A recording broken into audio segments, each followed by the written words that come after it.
The member for Petrie. Thank you, Mr Speaker. Mr Speaker, I wanted to talk to those people in my electorate that want to know a little bit more about finances. On June the 7th, I'm having my end of financial year boot camp because I feel that often a lot of school students don't actually get taught a lot about finances and how to manage money and how to invest in money.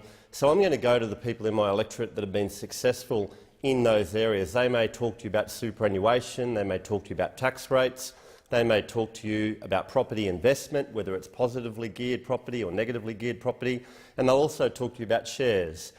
So I'll have people there from the electorate that will be able to talk to you. So if you're 15 and above, parents, bring your son or daughter along, and you can come along as well, and we'll have experts there at the end of financial year boot camp, which will be held at the North Lakes Hotel, June 7 p.m. to 8:30. It's a really good opportunity to come along and learn something new.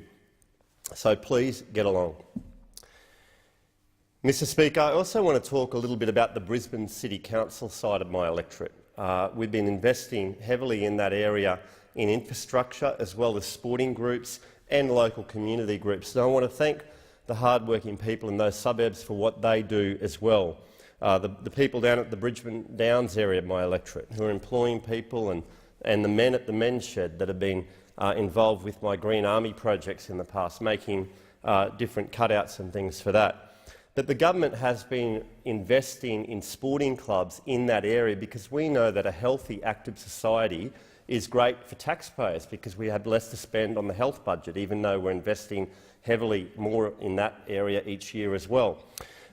Places like the Aspley Devils Rugby League Club, where we've installed a new water harvesting system. They were spending $20,000 a year on water, and now we're catching all the water off their roof, thanks to the federal government, and we're investing there. We're investing in the Aspley Hornets AFL Club, and despite being in Queensland, they're the biggest junior AFL club in the country, where we've put in $540,000 to upgrade their fields, put in a new women's change room with disability access and a new coach's box.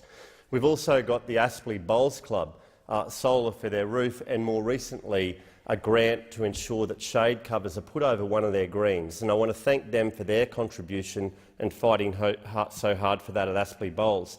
We've seen Brackenridge Little Athletics with their new lighting, the Brackenridge Swim Club with a new change room and toilets that's about to be built. And I remember that club when I grew up in Brackenridge some 30 years ago. They've still got the same change room now, so I'm looking forward to seeing that. The Brackenridge Cricket Club with their new nets. We've also got the Bald Hills Memorial Hall, which was an iconic hall that was built after World War I and was heavily damaged by a fire. But this year on Anzac Day it was reopened after the federal government invested $165,000 there. And I want to thank the Memorial Committee for the great job that they do and fighting so hard there as well for that. We've got investments in the Brackenridge Scout Hall and the Bald Hills Scout Hall with solar panels on their roof, cutting their power bill.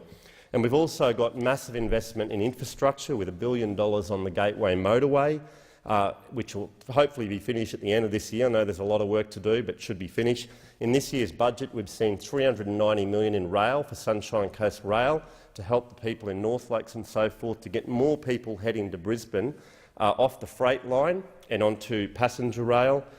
Telegraph Road has been completed, and BCC, Brisbane City Council, is doing a bit more work there. That was funded with federal government black spots.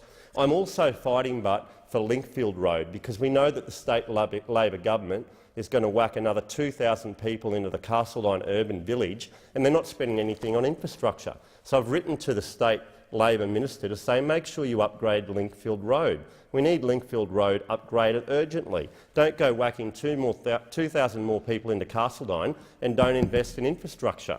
So I'm calling on the state Labor government to do that and to fund the off-ramps at Griffin and Marumba Downs. We've just whacked $120 million in there, the member for Dixon and myself. We need another $30 million from the member for Marumba. That should be in the budget as well. Kindergartens aren't forgotten. I'm looking after kindergartens in the local area, and I want to thank all those kindergarten staff for the work that they do, reading, teaching those early kids before they go to preschool and then on to prep.